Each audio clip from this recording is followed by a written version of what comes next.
Sehat yang mulia. Siap, baik. Hari ini adalah replik dari penuntut umum. Bisa langsung dibacakan. Silakan. Terima kasih majelis, kami sudah siap dan akan membacakan. Ya, silakan.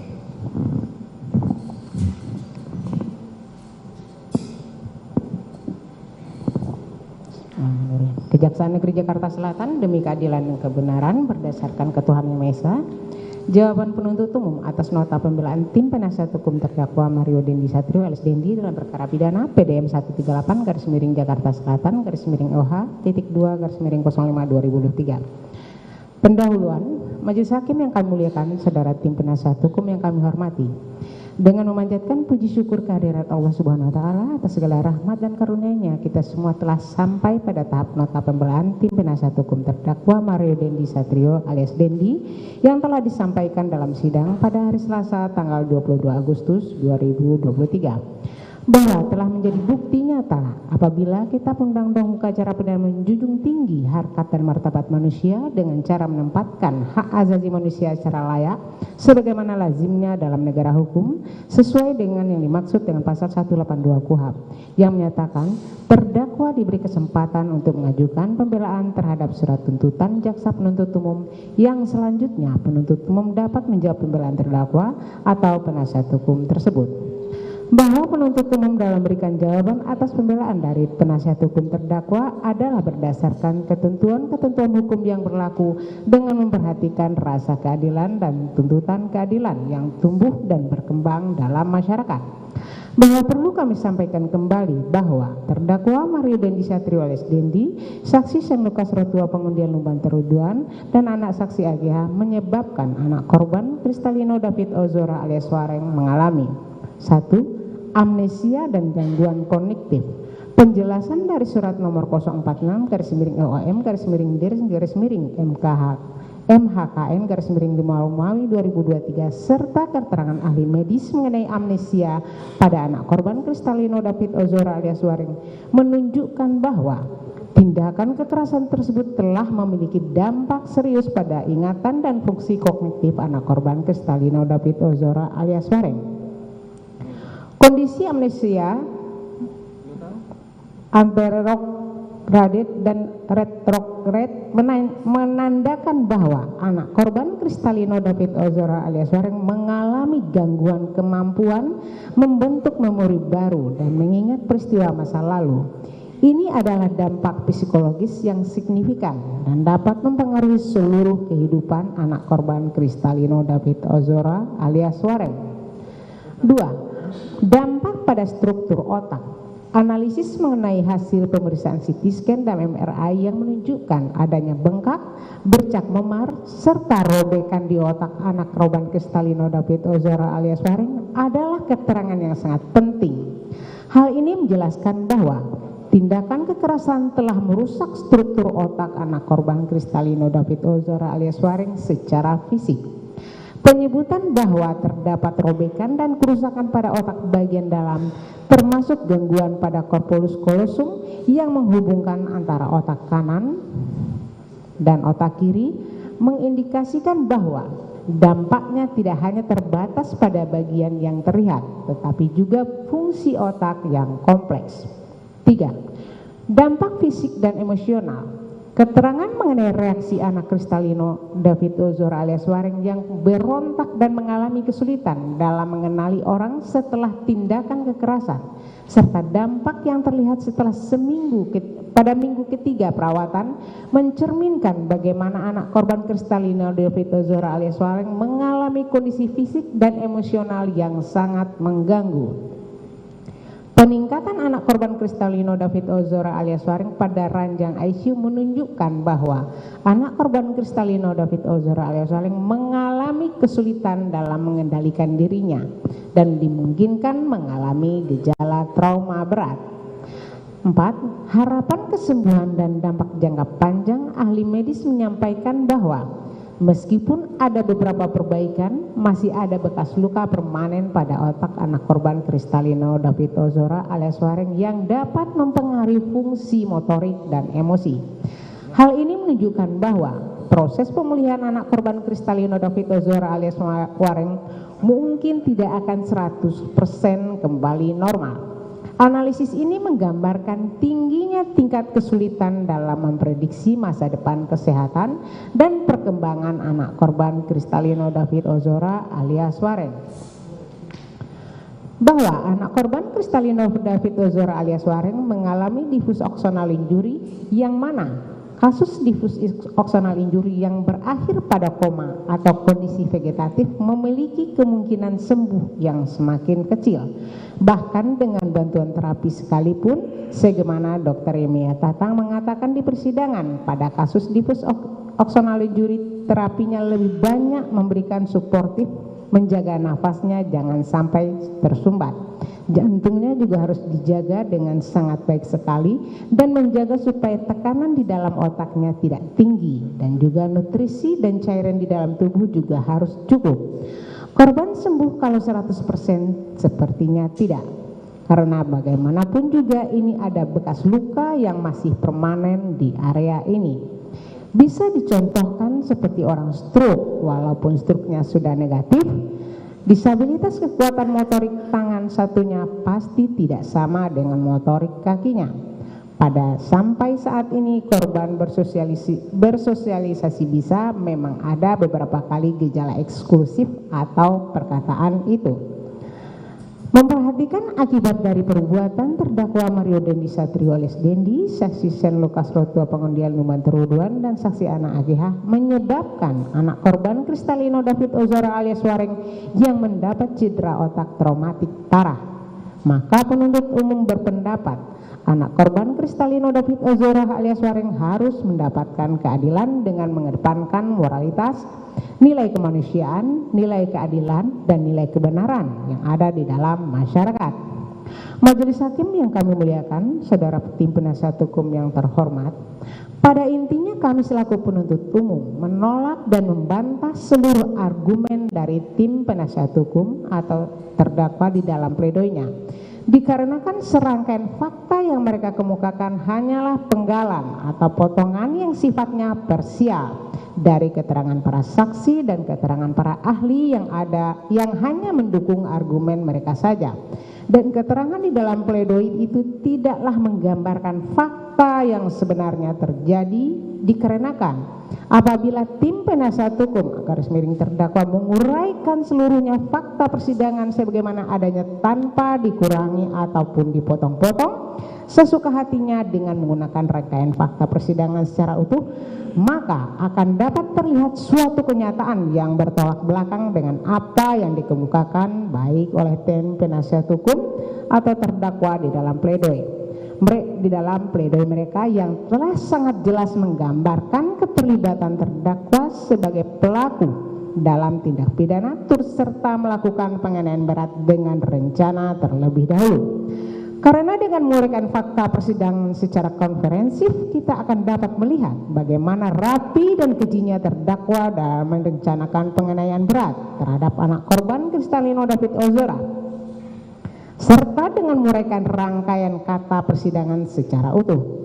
Kita semua diharapkan dapat menyelami penderitaan anak korban Kristalino David Ozora alias Wareng saat terdakwa Mario Dendi Satrio alias Dendi melakukan tindakan yang sangat sadis, brutal, dan tidak manusiawi dengan cara menendang kepala anak korban Kristalino David Ozora alias Wareng, menginjak kepala dan bagian leher belakang anak korban Kristalino David Ozora alias Wareng, dan terdakwa Mario Dendi Satrio alias Dendi melakukan selebrasi setelah melakukan tindakan keji tersebut, sehingga anak korban Kristalino David Ozora alias Wareng menderita diffuse axonal injury yang mengakibatkan anak korban Kristalino David Ozora alias Wareng mengalami amnesia anterogen dan retrogen, di mana ternyata perbuatan terdakwa Mario Dendi Satrio alias Dendi tidak berhenti sampai di sana saja, melainkan selanjutnya terdakwa Mario Dendi Satrio alias Dendi juga menciptakan serangkaian kebohongan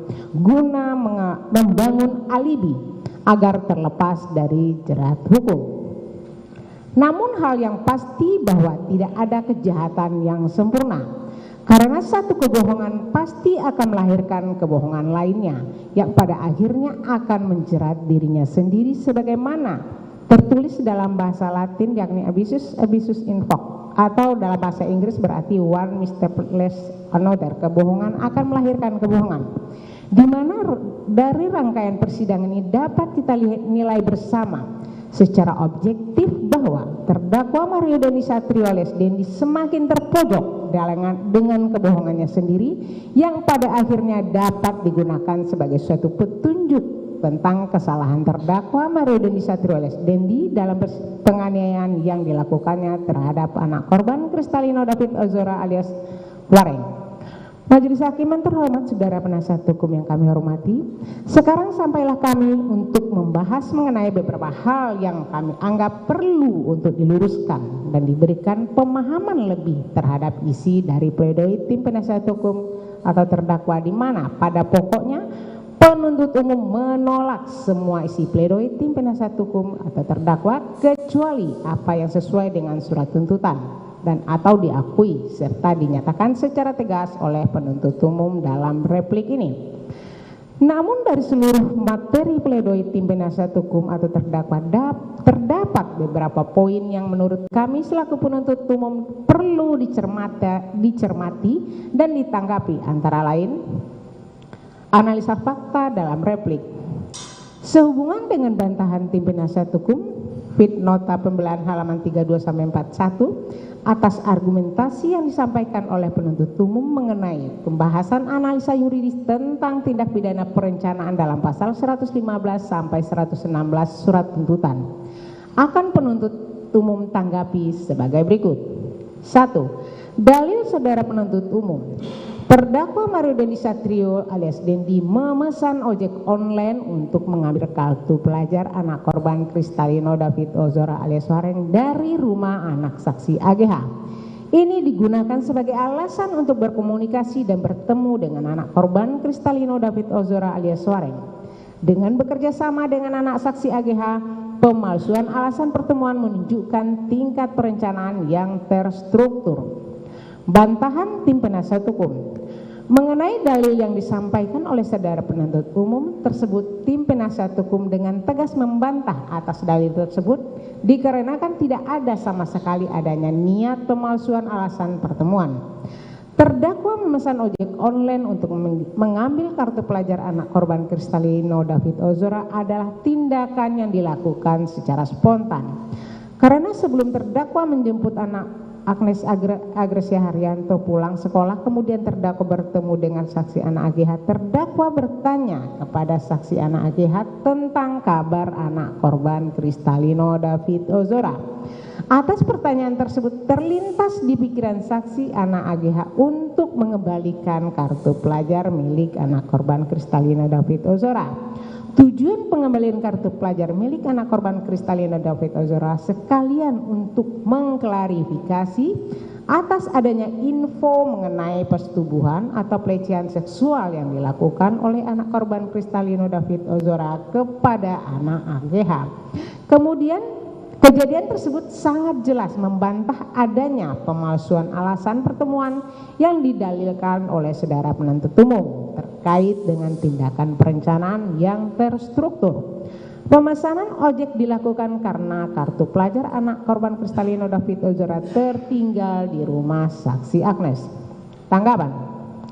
Bantahan tim penasihat hukum tidak dapat menyangkal bahwa terdakwa Mario Dandi Satrio alias Dendi telah menunjukkan tingkat perencanaan yang terstruktur dengan cara memesan gosen untuk mengambil kartu pelajar anak korban Kristalino David Ozora alias Wareng, mengajak saksi Sen, Lukas Rotua pengundian Lumbantur untuk ikut serta dalam tindakan kekerasan dan meminta anak saksi AGH untuk mengelabui anak korban Kristalino David Ozora dengan dalih ingin mengembalikan kartu pelajar. Tim penasihat hukum tidak dapat menunjukkan bahwa tindakan terdakwa Mario Dandi Satrio alias Dendi adalah tindakan secara spontan tanpa perencanaan, hanya berniat klarifikasi dan tidak ada niat memasukkan alasan pertemuan. Sebaliknya, fakta-fakta yang terungkap dalam persidangan membuktikan bahwa terdakwa Mario Dandi Satrio alias Dendi telah melakukan serangkaian langkah yang terstruktur dan sistematis untuk mengatur pertemuan dengan anak korban Kristalino David Ozora alias Wareng. Terdakwa Mario Dandi Satrio alias Dendi alias Dendi tidak hanya memesan gosen untuk mengambil kartu pelajar anak korban Kristalino David Ozora alias Wareng, tetapi juga menghubungi saksi Sen Lukas, Rotua Pengundian Lumban Terulan alias Sen, untuk menemaninya memukuli anak korban Kristalino David Ozora alias Wareng. Terdakwa Mario Dendi Satrio alias Dendi juga bekerja sama dengan anak saksi AGH untuk memalsukan alasan pertemuan, yaitu untuk mengklarifikasi atas adanya informasi mengenai persetubuhan atau pelecehan seksual yang dilakukan oleh anak korban Kristalino David Ozora alias Wareng terhadap anak saksi AGH. Hal ini menunjukkan bahwa terdakwa Mario Dendi Satrio alias Dendi telah mempersiapkan diri dan mencari bantuan untuk melakukan tindakan penganiayaan berat. Jikalau memang terdakwa Mario Dendi Satrio alias Dendi bertindak secara spontan tanpa perencanaan, hanya berniat klarifikasi, tidak ada niat memalsukan alasan pertemuan, lalu mengapa dia menghubungi saksi Sen Lukas Rotua Pengundian Lumban Terudian untuk menemaninya memukuli anak korban Kristalino David Ozora alias Wareng dengan mengatakan, Sen, kayaknya gue mau mukulin orang deh, lu gue jemput, temanin gue. Dari perkataan dan tindakan itu saja sudah sangat jelas dan tegas mengindikasikan bahwa terdakwa Mario Dendi Satrio alias Dendi tidak berniat untuk melakukan klarifikasi informasi mengenai persetubuhan atau pelecehan seksual, karena sedari awal sudah mempunyai itikat buruk dan perencanaan untuk melakukan penganiayaan berat dengan dalih mengembalikan kartu pelajar anak korban Kristalino David Ozora alias Wareng. Untuk itulah argumen yang dibangun oleh tim penasihat hukum sungguh di luar nalar dan sangat irasional. Tim penasihat hukum juga tidak dapat menunjukkan bahwa tujuan terdakwa Mario Dendi Satrio alias Dendi adalah murni hanya mengklarifikasi atas adanya informasi mengenai persetubuhan atau pelecehan seksual yang dilakukan oleh anak korban Kristalino David Ozora alias Wareng terhadap anak saksi AGH. Sebaliknya, fakta-fakta yang terungkap dalam persidangan menunjukkan bahwa tujuan sebenarnya dari terdakwa Mario Dendi Satrio alias Dendi adalah untuk melampiaskan amarah dan emosinya terhadap anak korban Kristalino David Ozora alias Wareng. Hal ini dapat dilihat dari cara terdakwa Mario Dendi Satrio alias Dendi melakukan tindakan kekerasan yang sadis dan keji terhadap anak korban Kristalino David Ozora alias Wareng. Hal ini juga dapat dilihat dari sikap terdakwa Mario Dendi Satrio alias Wareng. Dilihat dari sikap terdakwa Mario Dendi Satrio alias Dendi yang tidak menunjukkan rasa penyesalan atau belas kasihan setelah melakukan tindakan tersebut. 2. Dalil saudara penuntut umum. Terdakwa Mario Dendi Satrio alias Dendi dan anak saksi AGH secara sengaja mengatur pertemuan dengan anak korban Kristalino David Ozora alias Wareng melalui cara yang menipu untuk memastikan kesediaan anak korban Kristalino David Ozora alias Wareng bertemu di tempat kejadian. Ini menunjukkan perencanaan matang. Bantahan tim penasihat hukum mengenai dalil yang disampaikan oleh saudara penuntut umum tersebut, tim penasihat hukum dengan tegas membantah dalil tersebut dikarenakan terdakwa hanya mengatur pertemuan dengan anak korban Kristalino David Ozora tanpa disertai perencanaan melakukan penganiayaan berat. Pertemuan tersebut terjadi hanya spontan dan seketika, yang dimana pada hari tersebut terdakwa yang awal mulanya hanya mau menjemput anak saksi AGH pulang sekolah, akan tetapi karena adanya pertanyaan secara spontan yang ditanyakan oleh terdakwa kepada anak saksi AGH mengenai kabar tentang anak korban Kristalino David Ozora, hal tersebutlah yang mendasari terlintas di pikiran anak saksi AGH untuk mengembalikan kartu pelajar milik anak korban Kristalino David Ozora yang pada saat itu masih ada sama anak saksi AGH. Atas dasar itulah akhirnya anak saksi AGH menghubungi anak korban Kristalino David Ozora untuk berniat mengembalikan kartu pelajar miliknya tersebut. Dan apabila bertemu dengan anak korban Kristalino David Ozora, terdakwa hanya ingin melakukan klarifikasi semata atas adanya informasi tentang persetubuhan atau pelecehan seksual yang dilakukan oleh anak Kristalino David Ozora kepada anak saksi AGH. Tidak ada sama sekali niat dari terdakwa untuk menipu terkait dengan adanya pertemuan tersebut, karena pertemuan tersebut murni hanya semata-mata niat dari terdakwa dan anak saksi AGH untuk mengembalikan kartu pelajar milik anak korban Kristalino David Ozora dan mengklarifikasi terjadinya hubungan seksual antara anak korban Kristalino David Ozora dengan anak AGH. Oleh karena tidak adanya niat dari terdakwa untuk menipu terkait dengan pengaturan pertemuan sebagaimana telah tim penasihat hukum sampaikan di atas, dan sama sekali tidak ada pembicaraan mengenai kejadian yang sudah terjadi, yaitu menyuruh push up, menyuruh sikap tobat, menyuruh plank, melakukan penganiayaan dalam bentuk tendangan, pukulan, dan injakan di bagian leher belakang anak korban Kristalino David Ozora. Hal tersebut sudah jelas membantah dalil saudara penuntut umum yang menyatakan adanya perencanaan matang yang dilakukan oleh terdakwa. Tanggapan penuntut umum, dalam konteks hukum pidana, tim penasihat hukum dengan gegabah berupaya menafikan bukti konkret yang menunjukkan bahwa terdakwa Mario Dendi Satrio alias Dendi telah melakukan tindakan perencanaan atau melakukan penganiayaan berat. Pemesanan gojen, keterlibatan saksi Sen Lukas Rotua pengundian Lembaturian dan saksi AGH yang secara faktual melanggar hukum serta kolaborasi dengan anak saksi AGH untuk mengecoh anak korban dengan alasan yang mengada-ada. Semua menunjukkan indikasi kuat dari suatu tindakan yang direncanakan. Meskipun tim penasihat hukum berupaya memutarbalikkan fakta dengan mengklaim bahwa tindakan terdakwa bersifat spontan dan tidak ada niat buruk, bukti material yang diajukan di persidangan menunjukkan sebaliknya. Mengapa terdakwa Mario Dendi Satrio alias Dendi jika hanya bermaksud untuk klarifikasi merasa perlu untuk mengajak Sen dengan kata-kata yang menunjukkan potensi kekerasan dengan mengatakan, Sen kayaknya gue mau mukulin orang deh, lu gue jemput temanin gue. Ini menegaskan bahwa terdakwa Mario Dendi Satrio alias Dendi dengan niat dan perencanaan berupaya melakukan tindakan yang melanggar hukum, bukan sekedar klarifikasi.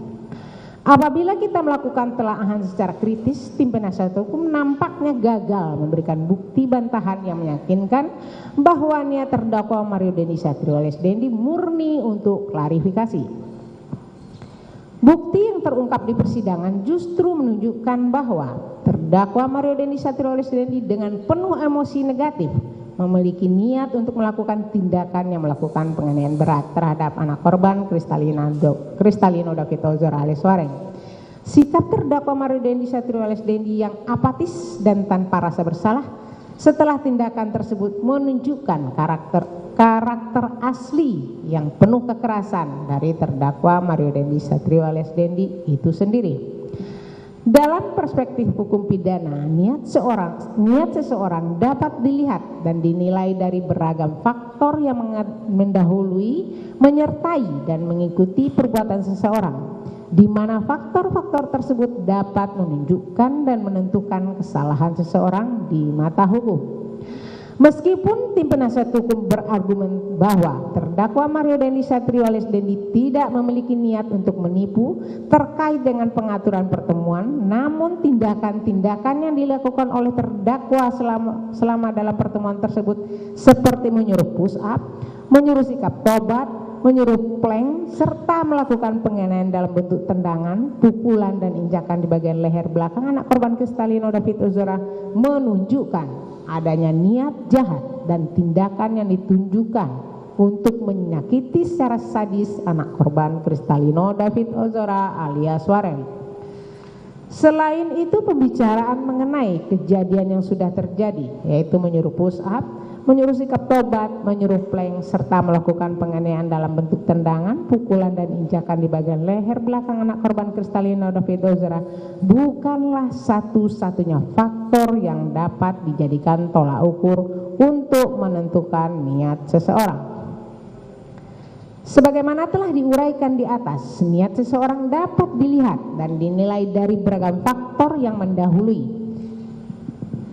menyertai dan mengikuti perbuatan seseorang, di mana faktor-faktor tersebut dapat menunjukkan dan menentukan kesalahan seseorang di mata hukum.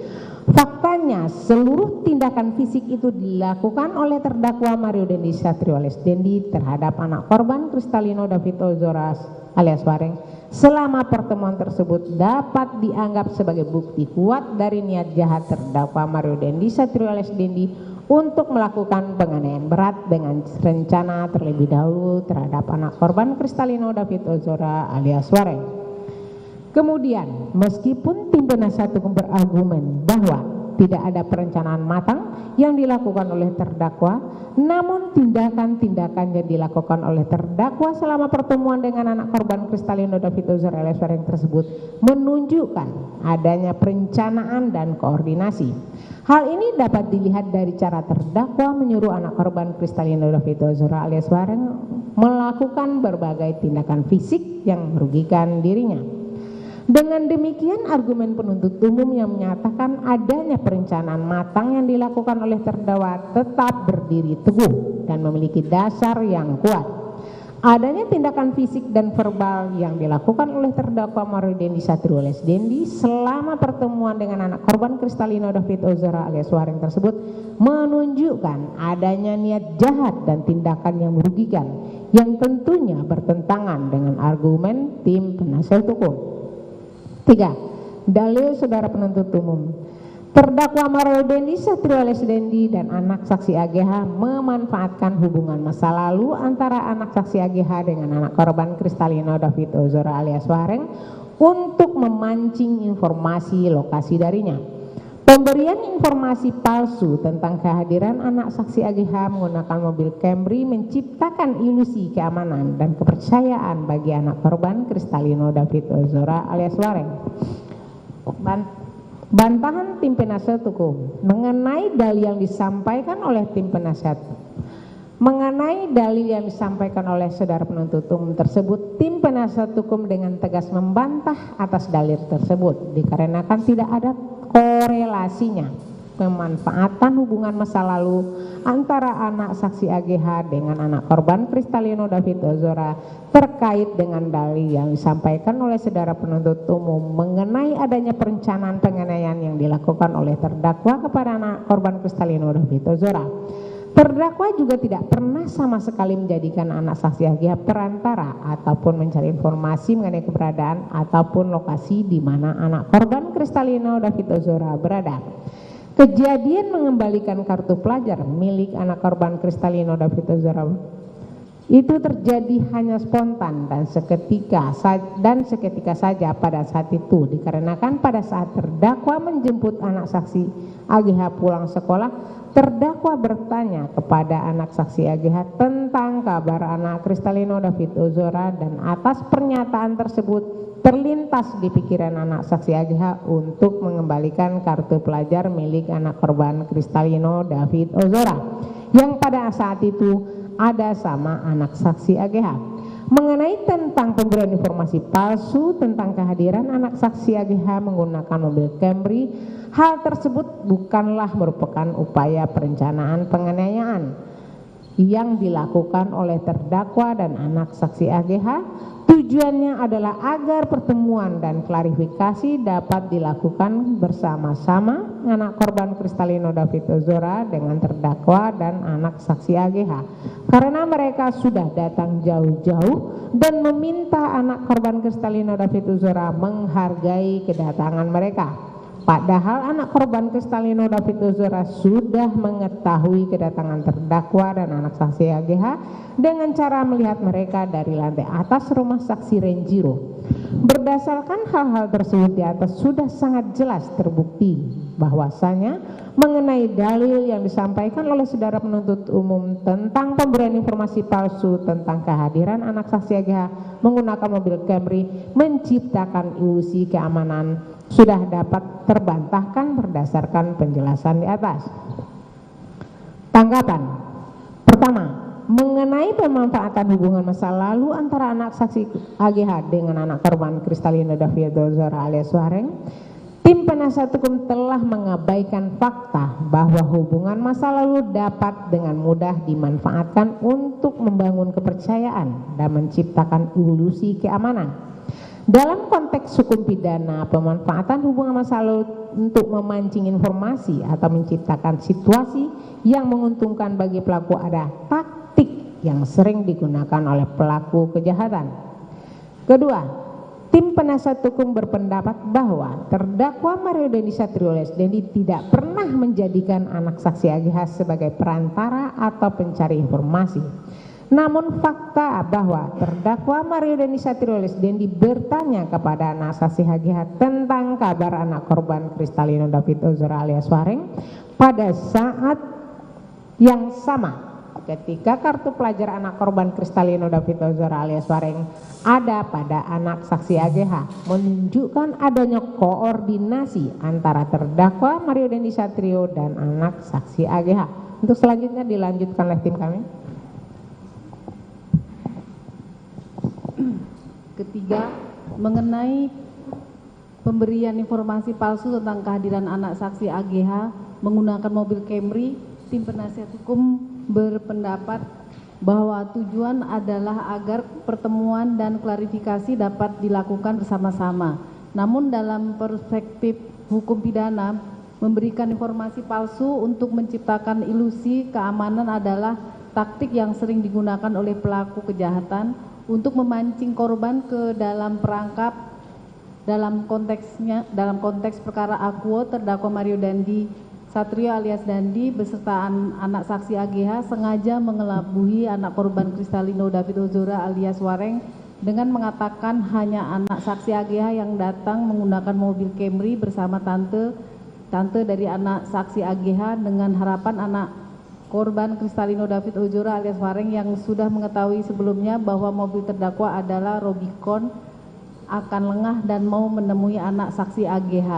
Keempat, tim penasihat hukum berpendapat bahwa anak korban Kristalino David Ozora alias Wareng sudah mengetahui kedatangan terdakwa Mario Dandi Satrio alias Dandi dan anak saksi AGH dengan cara melihat mereka dari lantai atas rumah anak saksi Renjiro.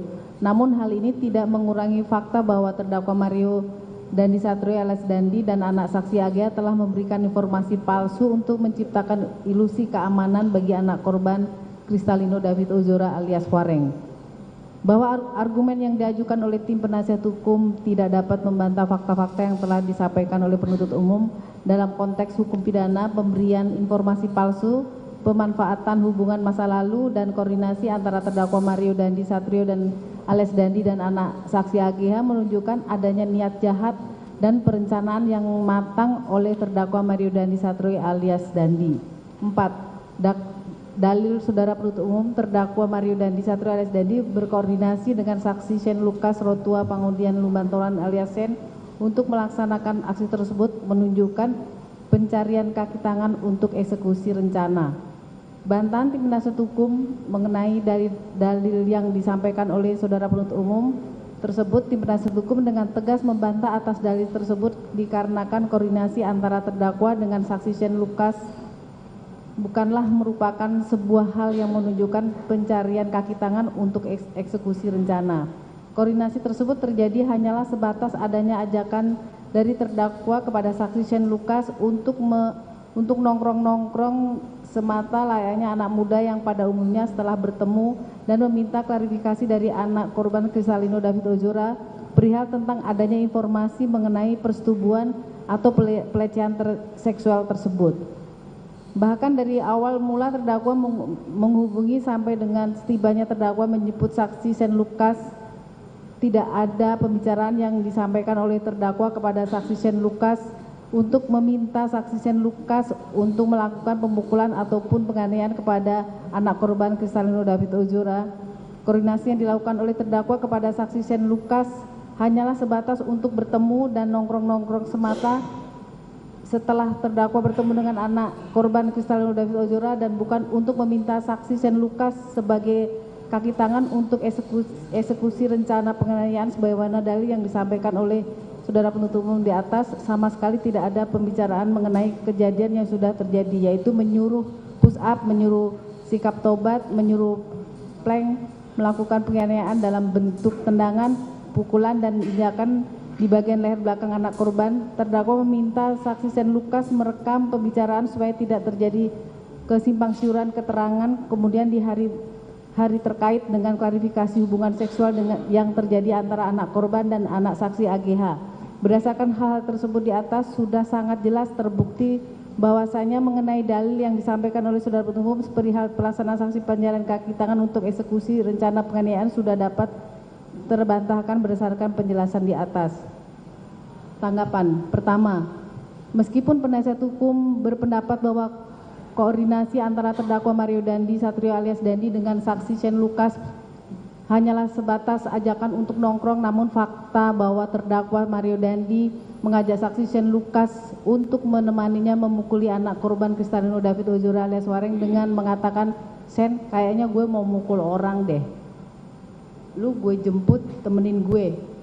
Sudah sangat jelas dan tegas mengindikasikan bahwa terdakwa Mario Dandi Satrio alias Dandi tidak berniat untuk mengajak Shane Lucas untuk nongkrong. Fakta ini sangat membuktikan bahwa sedari awal terdakwa Mario Dandi Satrio alias Dandi sudah mempunyai itikat buruk dan perencanaan untuk melakukan penganiayaan berat terhadap anak korban Kristalino David Ozora alias Wareng. Kedua, tim penasihat hukum berpendapat bahwa tidak ada pembicaraan mengenai kejadian yang sudah terjadi, seperti menyuruh push up, menyuruh sikap tobat, dan lainnya. Namun hal ini tidak mengurangi fakta bahwa terdakwa telah berkoordinasi dengan saksi Shane Lucas untuk bertemu dengan anak korban Kristalino David Ozora alias Wareng.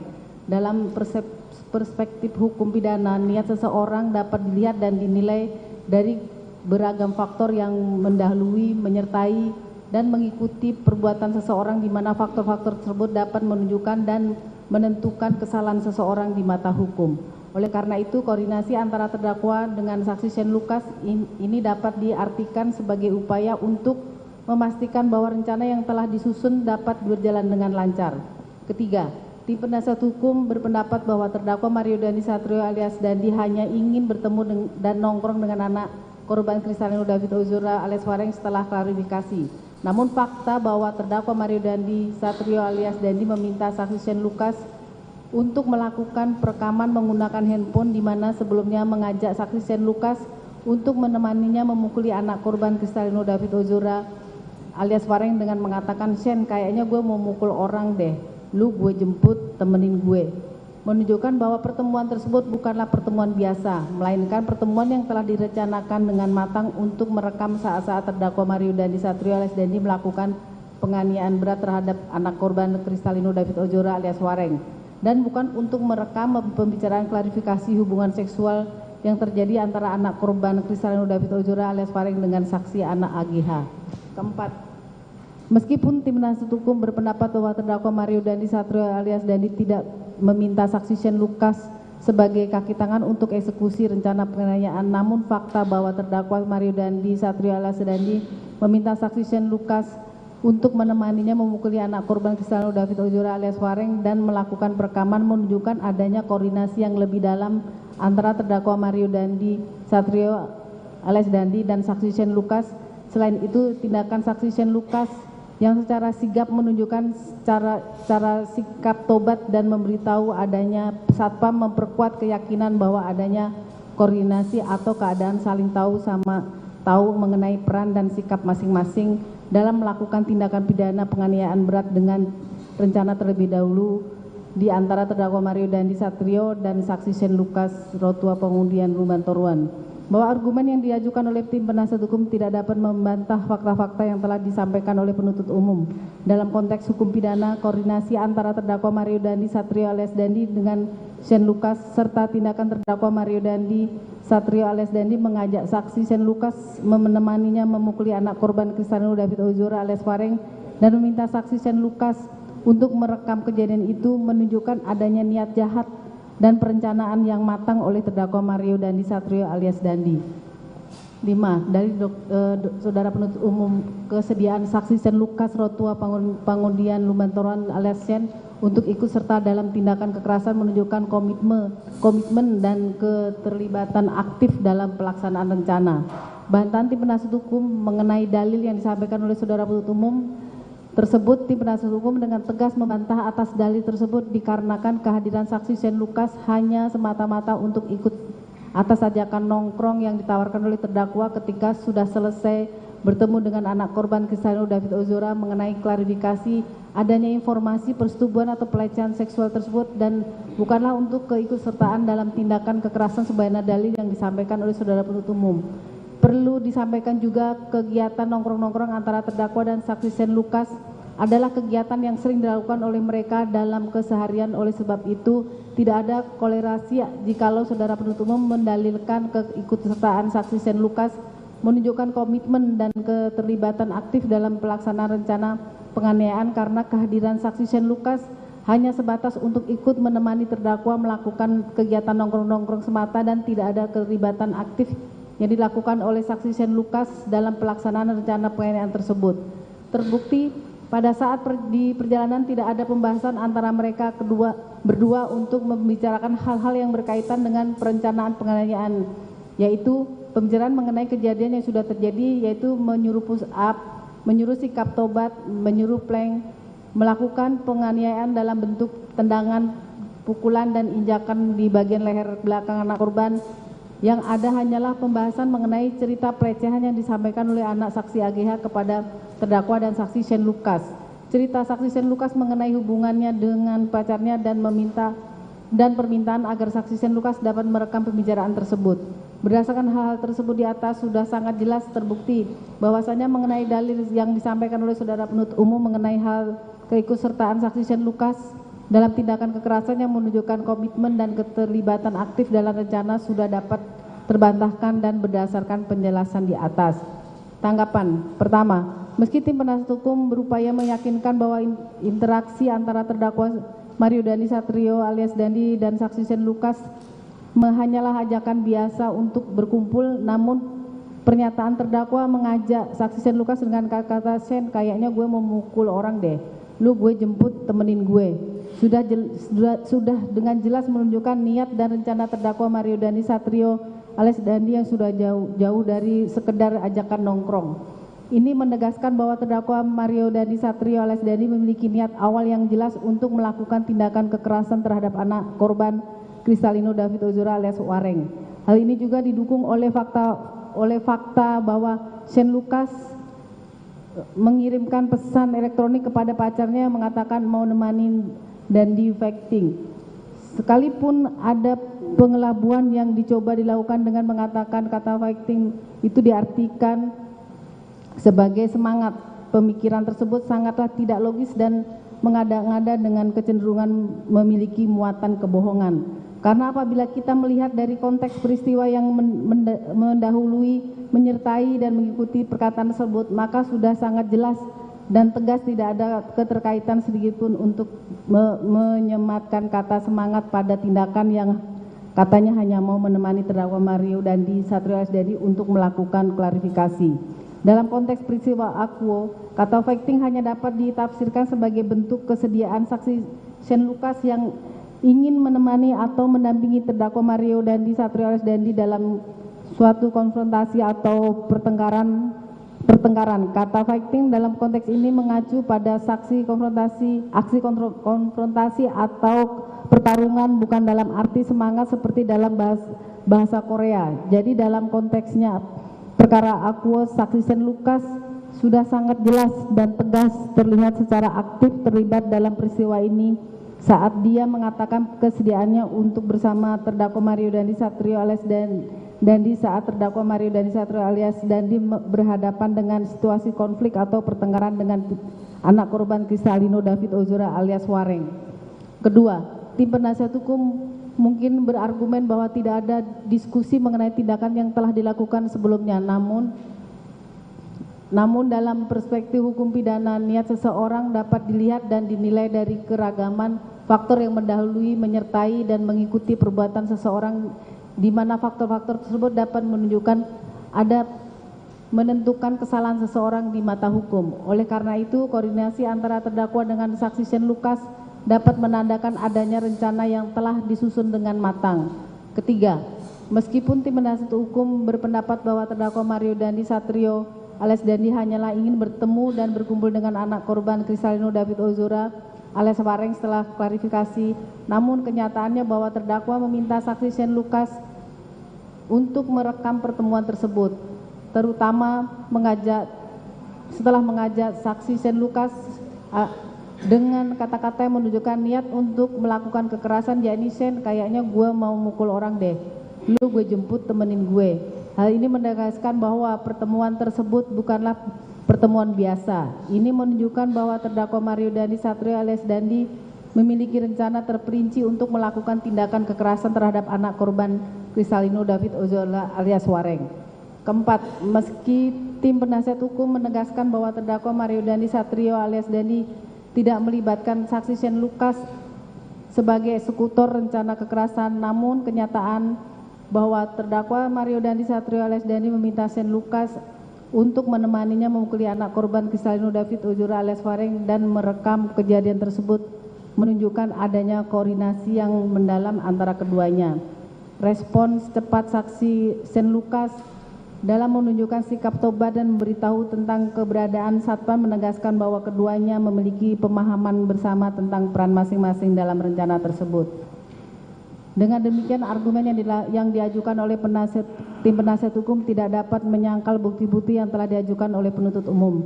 Dari perspektif hukum pidana, koordinasi dan tindakan yang dilakukan oleh terdakwa Mario Dandi Satrio alias Dandi menunjukkan niat dan rencana yang telah disusun dengan matang untuk melakukan tindakan kekerasan berupa penganiayaan berat dengan rencana terlebih dahulu. 6.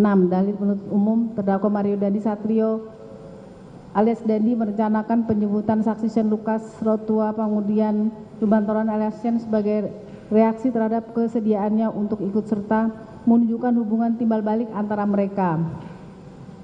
Bantahan tim penasihat hukum mengenai dalil yang disampaikan oleh saudara penuntut umum tersebut, tim penasihat hukum dengan tegas membantah atas dalil tersebut dikarenakan tindakan yang dilakukan terdakwa dalam menjemput saksi Shane Lucas bukan sebagai reaksi adanya hubungan timbal balik di antara mereka, melainkan hanyalah sebuah pertemuan biasa layaknya seorang teman yang pada umumnya yang sedang mengajak temannya untuk bertemu dan melakukan kegiatan untuk dalam bentuk nongkrong-nongkrong semata. Tidak ada hal lain yang diberikan oleh terdakwa kepada saksi Shane Lucas atas kesediaan yang diberikan oleh saksi Shane Lucas untuk menemani terdakwa pada saat ingin bertemu dengan anak korban Kristalino David Ozora, karena hal yang diketahui oleh saksi Shane Lucas atas ajakan yang dilakukan oleh terdakwa hanyalah semata-mata untuk nongkrong semata, tidak ada satu kalimat pun yang keluar dari terdakwa untuk mengajak saksi Shane Lucas untuk melakukan penganiayaan kepada anak korban Kristalino David Ozora. Yang ada hanyalah ajakan untuk bertemu dengan anak korban Kristalino David Ozora untuk mengembalikan kartu pelajar dan meminta klarifikasi atas adanya informasi mengenai persetubuhan atau pelecehan seksual. Kemudian setelah adanya klarifikasi tersebut, terdakwa barulah berencana mengajak saksi Shane untuk nongkrong-nongkrong layaknya anak muda pada umumnya. Sama sekali tidak ada pembicaraan mengenai kejadian yang sudah terjadi, yaitu menyuruh push up, menyuruh sikap tobat, menyuruh plank, melakukan penganiayaan dalam bentuk tendangan, pukulan dan injakan di bagian leher belakang anak korban Kristalino David Ozora. Berdasarkan hal-hal tersebut di atas sudah sangat jelas terbukti bahwasanya mengenai dalil yang disampaikan oleh saudara penuntut umum mengenai perihal kesediaan saksi Shane Lucas untuk ikut serta menunjukkan hubungan timbal balik di antara mereka sudah dapat terbantahkan berdasarkan penjelasan di atas. Tanggapan. Hubungan timbal balik tidak selalu berarti adanya pertukaran materi atau keuntungan finansial. Hubungan timbal balik dapat berarti adanya dukungan emosional, moral, atau bahkan kehadiran fisik yang menunjukkan solidaritas. Dalam konteks ini, kesediaan saksi Shane Lucas untuk menemani terdakwa Mario Dandi Satrio alias Dandi menunjukkan adanya hubungan timbal balik dalam bentuk dukungan moral atau emosional. Motif di balik pertemuan. Meskipun tim penasihat hukum menyatakan bahwa pertemuan tersebut hanya untuk nongkrong-nongkrong, namun fakta bahwa terdakwa Mario Dandi Satrio alias Dandi meminta saksi Shane Lucas untuk menemaninya bertemu dengan anak korban Kristalino David Ozora alias Wareng menunjukkan adanya motif yang lebih dari sekedar pertemuan biasa. Mengapa terdakwa Mario Dandi Satrio alias Dandi memerlukan dukungan saksi Shane Lucas saat bertemu dengan anak korban Kristalino David Ozora alias Wareng jika itu hanya pertemuan biasa? Mengingat latar belakang informasi yang ada mengenai anak korban Kristalino David Ozora alias Wareng, pertemuan ini nampaknya bukan hanya sekedar nongkrong-nongkrong, sudah merupakan kepastian bahwa pertemuan ini memiliki tujuan tertentu yang berkaitan dengan informasi atau isu yang melibatkan anak korban Kristalino David Ozora alias Wareng. Diminta terdakwa Mario Dandi Satrio alias Dandi ingin melampiaskan emosi negatifnya untuk melakukan penganiayaan berat kepada anak korban Kristalino David Ozora alias Wareng. Klarifikasi versus penganiayaan berat. Meskipun terdakwa Mario Dandi Satrio alias Dandi mengklaim ingin mengklarifikasi informasi, tindakan-tindakan yang dilakukan setelahnya seperti menyuruh push up, plank, dan penganiayaan berat lainnya menunjukkan adanya niat untuk menghukum atau mengintimidasi anak korban Kristalino David Ozora alias Wareng. Ini bukanlah tindakan yang dilakukan dalam bentuk pertemuan klarifikasi biasa. Kehadiran saksi Shane Lucas Protua Pangundian Lubantoruan. Fakta bahwa saksi Shane Lucas Protua Pangundian Lubantoruan hadir saat terdakwa Mario Dandi Satrio alias Dandi bertemu dengan anak korban Kristalino David Ozora alias Wareng dan tidak mencegah tindakan penganiayaan berat menunjukkan bahwa saksi Shane Lucas setidaknya menyetujui atau tidak menentang tindakan terdakwa Mario Dandi Satrio alias Dandi. Ini menunjukkan adanya hubungan timbal balik di mana saksi Shane Lucas memberikan dukungan kepada tindakan terdakwa Mario Dandi Satrio alias Dandi. Bahkan tindakan saksi Shane Lucas yang mencontohkan sikap tobat dan memberitahukan kedatangan satpam secara jelas dan tegas telah mengkonfirmasi dukungan dan keikutsertaannya dalam tindakan penganiayaan berat yang dilakukan oleh terdakwa Mario Dandi Satrio alias Dandi. Pentingnya konteks. Meskipun tim penasihat hukum berargumen bahwa terdakwa Mario Dandi Satrio alias Dandi hanyalah mengajak saksi Shane Lucas untuk nongkrong seperti anak muda pada umumnya, konteks ini di mana pertemuan ini terjadi, yaitu setelah adanya informasi mengenai persetubuhan atau pelecehan seksual, membuat pertemuan ini jauh lebih sekedar pertemuan biasa dan lebih cenderung mengarah kepada pelampiasan emosi negatif dari terdakwa Mario Dandi Satrio alias Dandi terhadap anak korban Kristalino David Ozora alias Wareng yang pada akhirnya terkonfirmasi tujuan pertemuan yang sebenarnya saat dilakukannya penganiayaan berat terhadap anak korban Kristalino David Ozora alias Wareng. Dengan demikian berdasarkan bukti dan konteks yang ada, dalil penuntut umum mengenai hubungan timbal balik antara terdakwa Mario Dandi Satrio alias Dandi dan Shane tetap valid dan relevan dalam kasus ini. Dilanjutkan dengan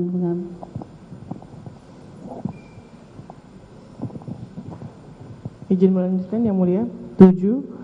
Dalil saudara penuntut umum, terdakwa Mario Dandi membenarkan tindakannya dengan menyatakan bahwa anak korban Kristalino David Ozora alias Wareng telah melecehkan anak saksi AGH mencari dukungan untuk tindakan yang akan diambilnya. Bantahan tim penasihat hukum. Mengenai dalil yang disampaikan oleh saudara penuntut umum tersebut, tim penasihat hukum dengan tegas membantah atas dalil tersebut dikarenakan tindakan yang dilakukan oleh terdakwa tidak pernah bermaksud ataupun bertujuan untuk mendapatkan dukungan dari siapapun, termasuk dukungan dari anak saksi AGH. Justru tindakan terdakwa yang dari awal mengajak anak korban Kristalino David Ozora untuk bertemu adalah tindakan yang sangat baik, karena dengan adanya pertemuan diharapkan adanya sebuah klarifikasi atas adanya informasi mengenai peristiwa persetubuhan atau pelecehan seksual.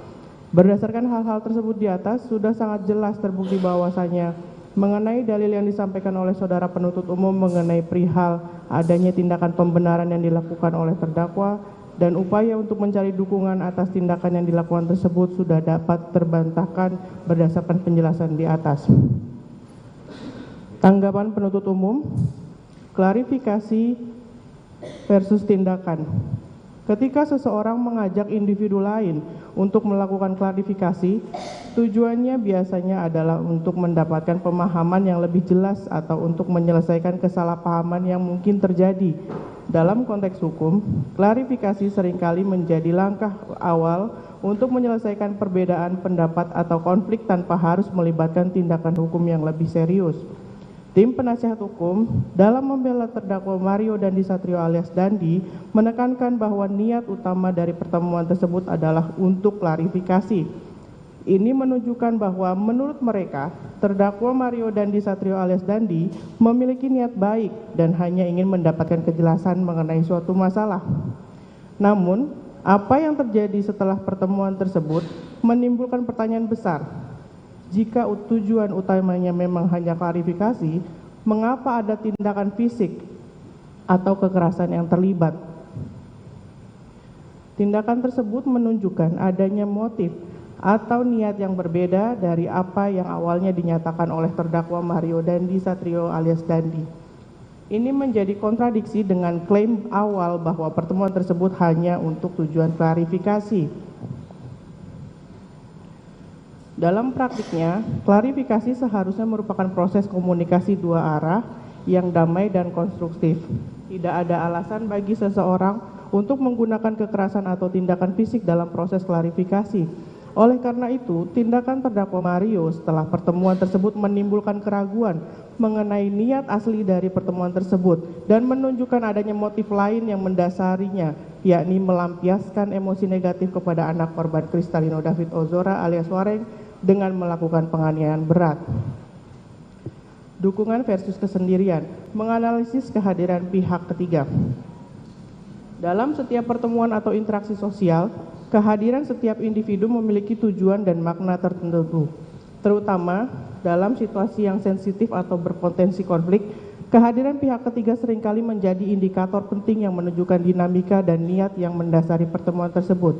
Tim penasihat hukum dalam membela terdakwa Mario Dandi menegaskan bahwa terdakwa Mario Dandi tidak memiliki niat untuk mencari dukungan dalam pertemuan tersebut. Mereka berpendapat bahwa terdakwa Mario bertindak secara mandiri dan tidak memerlukan validasi atau dukungan dari orang lain. Namun, fakta bahwa terdakwa Mario Dandi memilih untuk membawa pihak ketiga yaitu saksi Shane Lucas dalam pertemuan tersebut menimbulkan pertanyaan. Mengapa terdakwa Mario Dandi Satrio alias Dandi merasa perlu untuk memiliki pihak ketiga atau saksi Shane Lucas di sisinya? Apakah ini merupakan taktik untuk menunjukkan dominasi kekuatan dalam pertemuan tersebut atau mungkin sebagai bentuk asuransi emosional? Kehadiran pihak ketiga dalam banyak kasus dapat diartikan sebagai tanda bahwa seseorang merasa perlu memiliki dukungan, baik itu secara emosional, fisik, ataupun bahkan strategis. Selain itu, kehadiran pihak ketiga dalam hal ini saksi Shane juga dapat mempengaruhi dinamika pertemuan. Ini biasa memberikan kesan bahwa terdakwa Mario butuh bala bantuan untuk mengamankan situasi saat melakukan pertemuan. Hal ini berlawanan dengan klaim tim penasihat hukum yang menyatakan bahwa terdakwa tidak ada maksud ataupun tujuan untuk memperoleh dukungan dari siapapun juga. Dengan demikian, meskipun tim penasihat hukum berargumen bahwa terdakwa tidak mencari dukungan, keputusan untuk membawa pihak ketiga, dalam hal ini saksi Shane, dalam pertemuan tersebut menunjukkan sebaliknya. Ini menunjukkan adanya keinginan bahwa terdakwa Mario Dandi secara sadar atau tidak merasa perlu memiliki bentuk dukungan dalam pertemuan tersebut. Tindakan yang baik versus realitas kekerasan, menilai intensi dan hasil akhir. Dalam interaksi sosial, niat dan tujuan seseorang seringkali menjadi dasar penilaian moral atas tindakannya. Sebuah tindakan yang dilandasi dengan niat baik, seperti mengajak seseorang untuk bertemu guna klarifikasi, pada dasarnya merupakan langkah positif. Ini menunjukkan kesediaan seseorang untuk berkomunikasi, mendengar dan memahami perspektif orang lain, serta mencari solusi damai atas perbedaan atau kesalahpahaman yang mungkin ada. Namun, sebuah tindakan tidak dapat dinilai semata-mata dari niat awalnya saja. Hasil akhir dari tindakan tersebut juga memiliki peran penting dalam menentukan apakah tindakan itu benar-benar baik atau tidak. Jika sebuah pertemuan yang dimulai dengan niat baik berakhir dengan tindakan kekerasan atau penganiayaan, maka pertanyaan besar muncul. Apakah niat awal tersebut memang sungguh-sungguh dilandasi oleh itikat baik apabila kita melihat dari dampak negatif yang dihasilkan? Kekerasan dalam bentuk apapun selalu menimbulkan dampak negatif, baik secara fisik maupun emosional. Oleh karena itu, niat seseorang itu dapat dilihat dan dinilai dari hasil atau tujuan yang dicapai. Jika hasilnya merugikan, maka tindakan tersebut sulit untuk diterima sebagai tindakan yang baik. Sebuah tindakan yang benar-benar baik seharusnya konsisten dari awal hingga akhir, di mana niat baik di awal diikuti dengan hasil yang positif dan konstruktif di akhir. Dengan demikian, niat yang diwujudkan dalam tindakan yang berakhir dengan kekerasan tidaklah tepat dan bahkan menyesatkan apabila diberi label tindakan yang baik. Sebuah tindakan yang benar-benar baik harus selalu diukur dari keseluruhan proses dan dampak yang dihasilkan, bukan hanya dilihat dari asumsi sempit tim penasihat hukum semata. Dengan mempertimbangkan argumentasi di atas, jelas bahwa dalil yang diajukan oleh penuntut umum memiliki dasar yang kuat dan relevan dengan kejadian yang terjadi, sementara bantahan dari tim penasihat hukum memiliki kelemahan mendasar sehingga dapat dibantah dengan logika dan fakta yang ada. 8. Dalil saudara penuntut umum, terdakwa Mario Dandi mengajukan pertanyaan kepada saksi Shane Lucas tentang bagaimana dia akan merespon situasi yang sama, mencari persetujuan dan dukungan untuk tindakan agresifnya.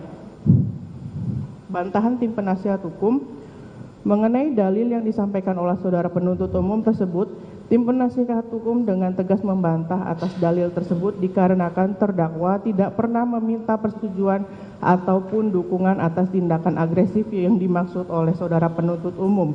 Yang dilakukan terdakwa hanyalah sebatas bercerita kepada saksi Shane Lucas sebagai teman, bagaimana jika kalau saksi Shane Lucas berada di posisi terdakwa dan merasakan hal yang dialami oleh terdakwa ketika mendapatkan informasi bahwasanya pacarnya telah dilecehkan. Justru saksi Shane Lucas menyatakan akan merasakan emosi yang sama halnya yang dirasakan oleh terdakwa jikalau hal itu terjadi. Sudah sewajarnya dan sewajarnya semua orang pasti akan mengalami hal yang sama, tersulut emosi apabila mendapatkan informasi mengenai pacar atau pasangan dilecehkan oleh orang lain. Perlu tim penasihat hukum sampaikan dalam pembahasan antara terdakwa dengan saksi Shane Lucas, ketika di dalam mobil tidak ada satupun pembahasan yang membahas mengenai pembahasan tindakan agresif terkait dengan melakukan penganiayaan berencana berupa penendangan ke bagian kepala dan menginjak bagian belakang. Yang ada hanyalah pembahasan mengenai penjelasan anak saksi AGH terkait dengan persetubuhan atau pelecehan seksual yang dilakukan oleh anak korban David. Berdasarkan hal-hal tersebut di atas, sudah sangat jelas terbukti bahwasanya mengenai dalil yang disampaikan oleh saudara penuntut umum mengenai perihal terdakwa mencari persetujuan dan dukungan untuk tindakan agresifnya sudah dapat terbantahkan berdasarkan penjelasan di atas. Tanggapan penuntut umum, pertanyaan sebagai indikasi dukungan. Meskipun tim penasihat hukum berpendapat bahwa terdakwa Mario Dandi hanya bercerita kepada saksi Shane, namun pertanyaan yang diajukan oleh terdakwa kepada saksi tentang bagaimana dia akan merespon situasi yang sama menunjukkan adanya upaya untuk mencari validasi atau persetujuan atas tindakannya. Mengajukan pertanyaan seperti itu dalam konteks tersebut dapat diartikan sebagai upaya mencari dukungan moral atau emosional serta fisik. Emosi sebagai pembenaran. Meskipun alami bagi seseorang untuk merasa emosional ketika mendengar informasi tentang dugaan pelecehan terhadap pasangannya, namun emosi tidak dapat dijadikan pembenaran untuk tindakan agresif atau kekerasan. Menggunakan emosi sebagai alasan untuk tindakan agresif menunjukkan sifat alamiah seseorang dalam menyelesaikan konflik. Emosi mungkin alami, namun bagaimana seseorang memilih untuk bereaksi terhadap emosi tersebut adalah pilihan.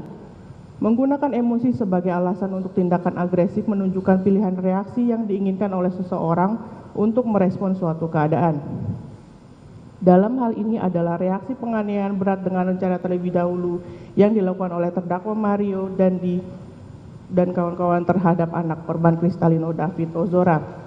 Ketidakkonsistenan narasi. Tim penasihat hukum menyatakan bahwa tidak ada pembahasan tentang tindakan agresif dalam pembicaraan antara terdakwa Mario Dandi dengan saksi Shane Lucas. Namun fakta bahwa terdakwa Mario Dandi mengajukan pertanyaan tentang bagaimana saksi Shane Lucas akan merespon situasi yang sama menunjukkan adanya diskusi tentang tindakan yang akan mereka ambil, di mana hal ini diwujudkan dari perbuatan penganiayaan berat berupa serangkaian penendangan brutal dan sadis ke bagian kepala dan menginjak bagian kepala belakang anak korban Kristalino David Ozora. Pemisahan konteks. Meskipun tim penasihat hukum berpendapat bahwa terdakwa Mario Dandi hanya bercerita dan bertanya kepada saksi Shane Lucas, namun konteks di sini di mana pertanyaan tersebut diajukan sangat penting. Mengajukan pertanyaan tentang bagaimana seseorang akan merespon dalam situasi serupa menunjukkan adanya keinginan untuk memvalidasi atau membenarkan tindakan yang akan diambil oleh terdakwa Mario, di mana tindakan itu secara faktual terverifikasi dari perbuatan penganiayaan berat yang dilakukan terdakwa kepada anak korban Kristalino David Ozora. Generalisasi emosi. Mengklaim bahwa setiap orang akan merasa sama ketika mendengar informasi tentang pelecehan terhadap pasangannya adalah generalisasi yang berlebihan. Setiap individu memiliki cara merespon yang berbeda dan tidak semua orang akan memilih untuk bereaksi dengan tindakan agresif sebagaimana yang dilakukan oleh terdakwa Mario Dandi. Validasi versus persetujuan. Meskipun terdakwa Mario Dandi mungkin tidak secara eksplisit meminta persetujuan dari saksi Shane Lucas, namun mengajukan pertanyaan tentang bagaimana saksi Shane Lucas akan merespon dalam situasi yang sama dapat diartikan sebagai upaya mencari validasi atau dukungan emosional, bahkan fisik untuk tindakan yang akan diambil oleh terdakwa Mario, yakni penganiayaan berat terhadap anak korban Kristalino David Ozora.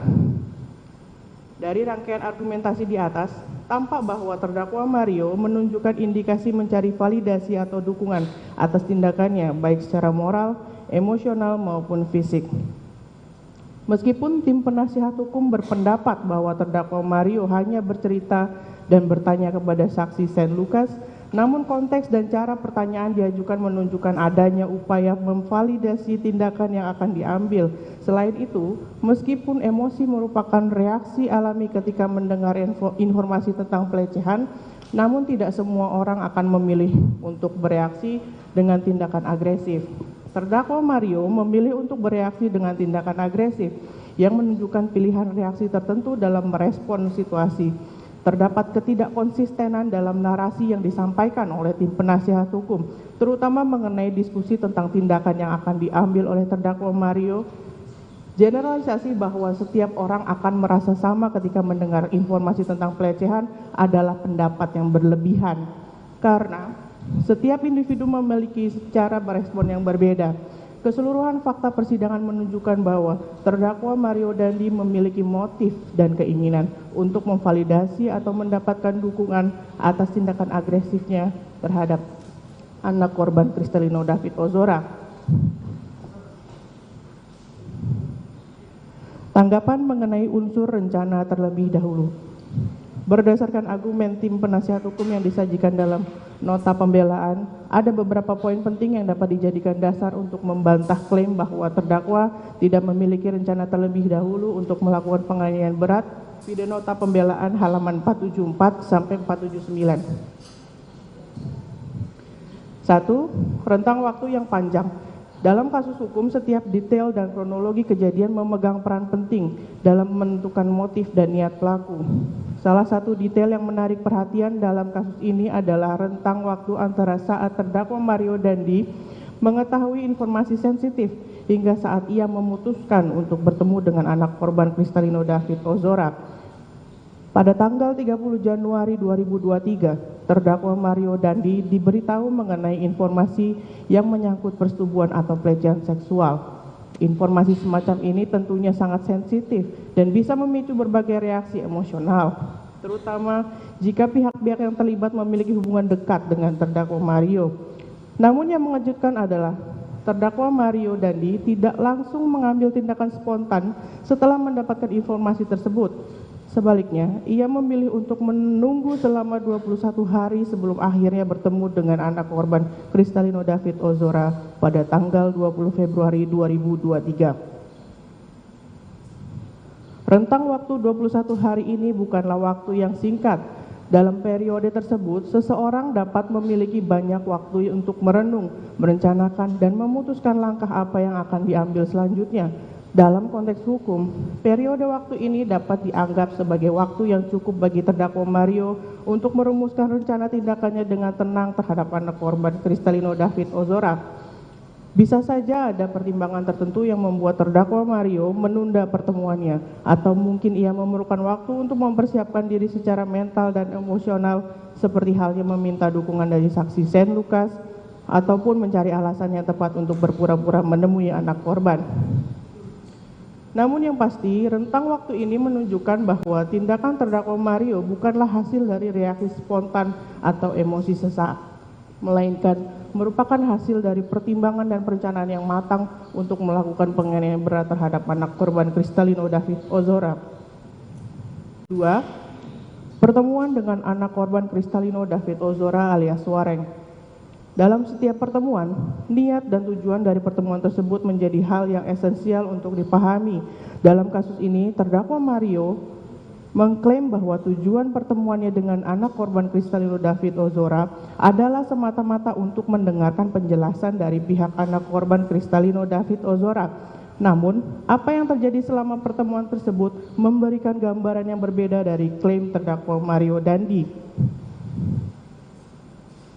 Sebagai seorang individu yang menginginkan klarifikasi atau penjelasan, seseorang diharapkan untuk mendengarkan dengan empati dan tanpa prasangka.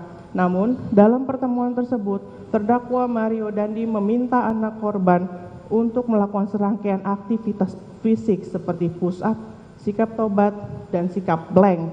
Aktivitas tersebut bukanlah tindakan yang biasa diminta seseorang ketika ingin mendengarkan penjelasan. Sebaliknya, tindakan tersebut lebih menyerupai hukuman fisik yang diberikan kepada seseorang yang dianggap bersalah.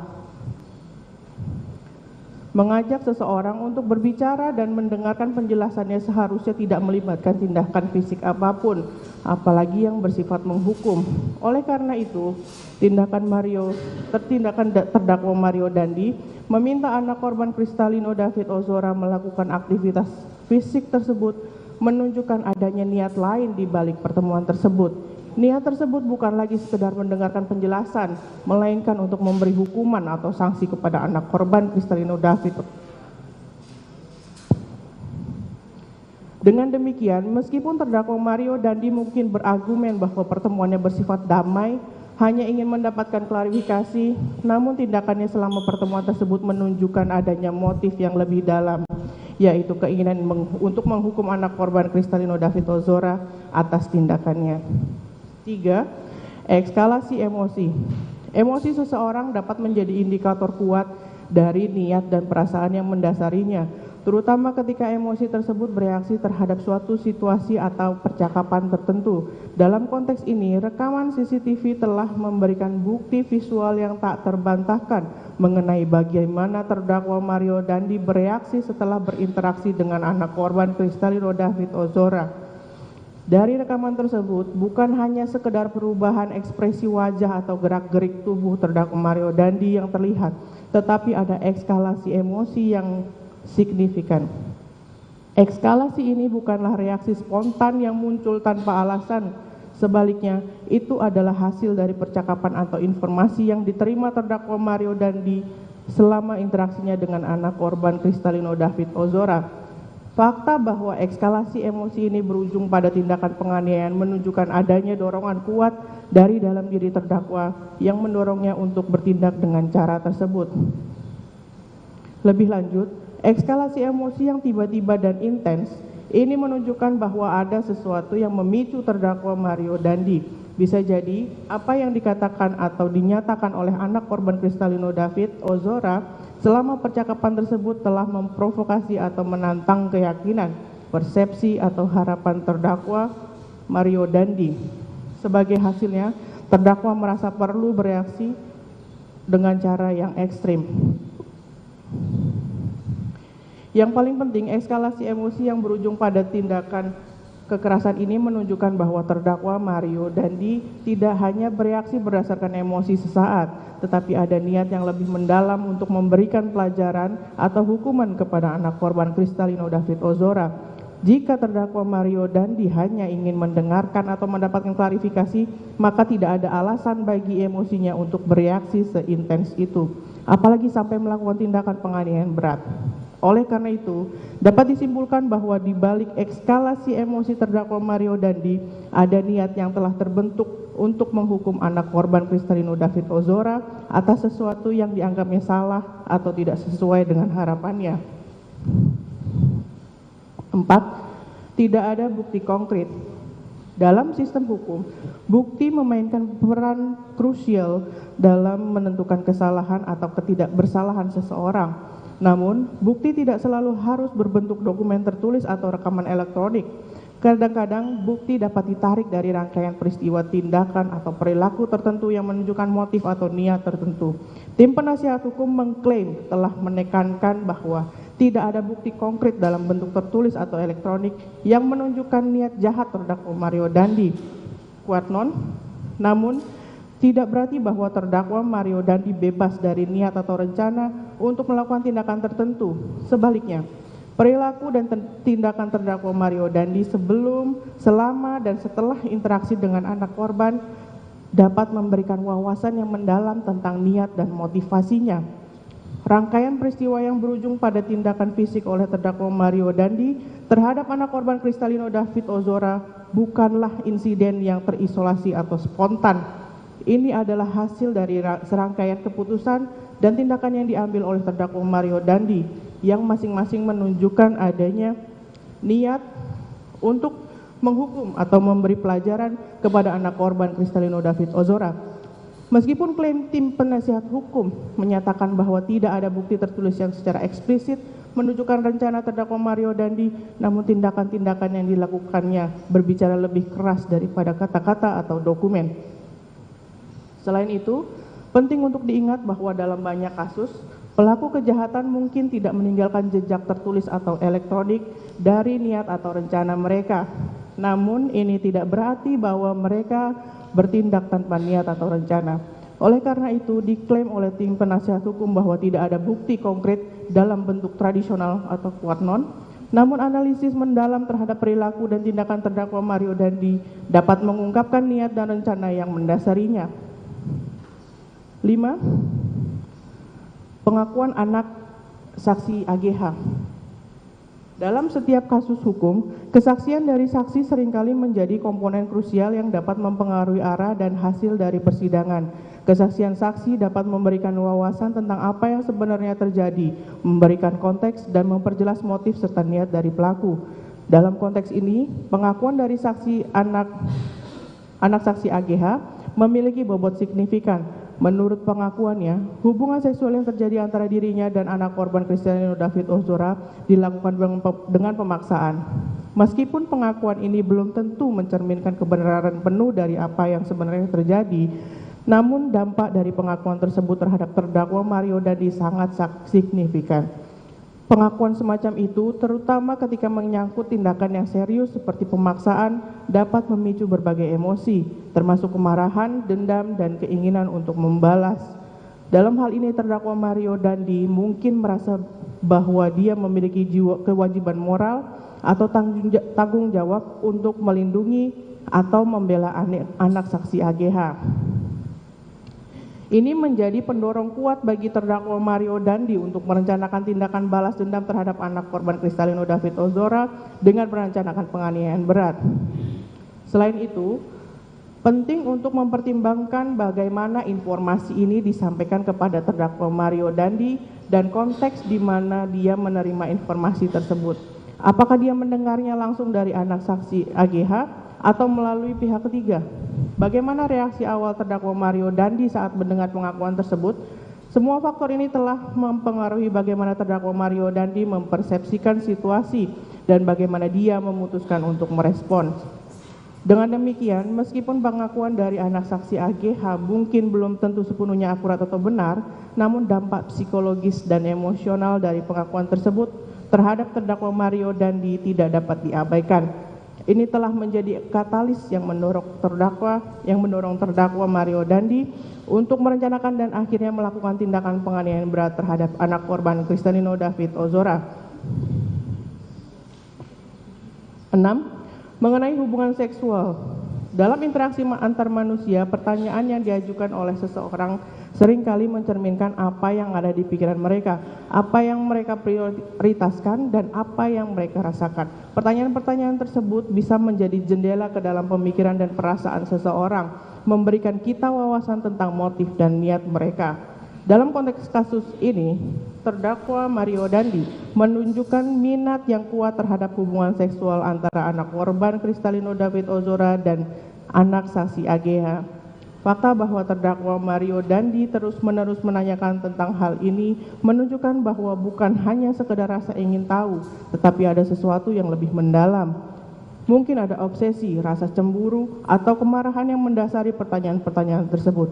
Obsesi dalam konteks ini dapat didefinisikan sebagai perhatian atau fokus yang berlebihan terhadap suatu subjek atau ide. Jika terdakwa Mario Dandi terobsesi dengan informasi mengenai hubungan seksual tersebut, ini bisa menunjukkan bahwa dia tidak dapat melepaskan pikirannya dari hal tersebut. Obsesi semacam itu bisa mendorong seseorang untuk bertindak di luar nalar. Dilanjutkan. Lebih lanjut, obsesi terdakwa Mario Dandi terhadap informasi ini mungkin bukan hanya sebatas rasa ingin tahu. Dapat diperkirakan bahwa terdakwa Mario Dandi mencari pembenaran atau alasan untuk tindakan yang mungkin dia rencanakan dengan terus-menerus menanyakan detail hubungan tersebut. Terdakwa Mario Dandi mencoba memvalidasi perasaannya sendiri, memperkuat keyakinannya, atau mencari bukti yang dapat mendukung tindakan yang telah dia rencanakan sebelumnya, yakni melakukan penganiayaan berat terhadap anak korban David Ozora. Ketujuh, tindakan spontan versus rencana.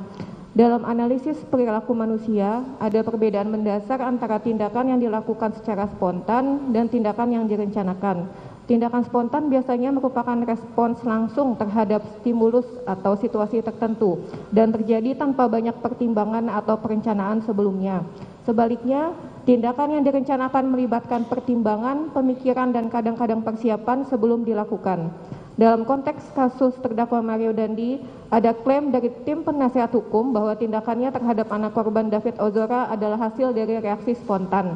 Namun beberapa fakta menunjukkan sebaliknya. Pertama, ada rentang waktu yang signifikan antara saat terdakwa Mario Dandi pertama kali mengetahui informasi kontroversial dan saat tindakan penganiayaan berat terjadi. Rentang waktu ini memberikan terdakwa Mario Dandi kesempatan untuk merenung, mempertimbangkan, dan bahkan merencanakan tindakannya. Kedua, eskalasi emosi yang terlihat dari rekaman CCTV menunjukkan bahwa emosi terdakwa Mario Dandi tidak hanya muncul secara tiba-tiba. Sebaliknya, emosi tersebut tampaknya membangun seiring waktu, mencapai puncaknya saat konfrontasi dengan anak korban David Ozora. Eskalasi semacam ini seringkali menunjukkan adanya konflik internal, di mana seseorang berjuang dengan perasaan dan niat mereka sebelum akhirnya mengambil tindakan. Ketika kedua aspek ini, rentang waktu dan eskalasi emosi dikombinasikan, gambaran yang muncul adalah bahwa terdakwa Mario Dandi telah memiliki niat atau rencana untuk mengkonfrontasi atau bahkan menghukum dan menyakiti anak korban David Ozora jauh sebelum pertemuan tersebut terjadi. Meskipun ada informasi baru yang membuat terdakwa Mario Dandi bereaksi, bukti menunjukkan bahwa dominasi unsur perencanaan dan niat sangatlah kental dan mendalam saat terdakwa Mario Dandi melakukan penganiayaan berat terhadap anak korban David Ozora. Dengan demikian, klaim bahwa tindakan terdakwa Mario Dandi sepenuhnya spontan tampaknya bertentangan dengan bukti yang ada. Sebaliknya, sangat jelas dan tegas terdakwa Mario Dandi telah mempertimbangkan tindakannya setidaknya pada tingkat tertentu sebelum akhirnya bertindak menyakiti secara brutal dan sadis anak korban David Ozora. Kedelapan, pertimbangan resiko.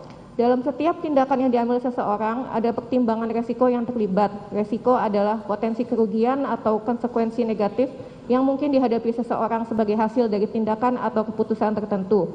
Dalam konteks hukum, resiko bisa berupa hukuman atau sanksi yang mungkin diterima jika seseorang ditemukan bersalah melakukan tindakan kriminal.